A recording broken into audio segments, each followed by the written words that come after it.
নমস্কাৰ, মই Dr.Rosy আৰু আজিৰ ভিডিঅ'টোত ৰুট কেনাল কৰোঁতে বা RCT বা দাঁতৰ হিৰাৰ ট্ৰিটমেণ্ট কৰোঁতে কিমান খৰচ হয় সেই বিষয়ে আপোনালোকক কওঁ।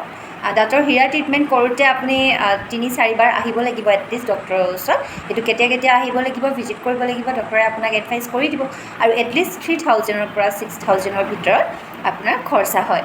আৰু যদিহে আপুনি ৰুট কেনাল কৰে তেতিয়াহ'লে তাৰপিছত কেপ লগালে আপোনাৰ দাঁতটো হেল্ডি হৈ যায় আৰু দাঁতটো যে আপুনি ৰুট কেনাল ট্ৰিটমেণ্ট কৰিছে সেইটো বেছি ভালকৈ ছাকচেছফুল হয়। নহ'লে দাঁতটো ফ্ৰেকচাৰ হোৱা চান্স থাকে, ভাঙি যোৱা চান্স থাকে। যিহেতু ৰুট কেনাল কৰি দিয়াৰ পাছত আপোনাৰ দাঁতটো যথেষ্টখিনি উইক হৈ যায় আৰু সাধাৰণতে যেতিয়া আপোনাৰ দাঁতত বিষ হয় বা ইনফেকশ্যন হয় তেতিয়া অলৰেডি দাঁতটো উইক হৈ যায়। ৰুট কেনাল ট্ৰিটমেণ্ট কৰি ধুনীয়াকৈ ক্লিন কৰি দিয়াৰ পাছত আপোনাৰ দাঁতটো বিষ নোহোৱাকৈ ডক্টৰে ঠিক কৰি দিয়ে, কিন্তু তাৰ পাছত যদি আপুনি কেপ নলগায় দাঁতটো ফ্ৰেকচাৰ হোৱাৰো সম্ভাৱনা থাকে।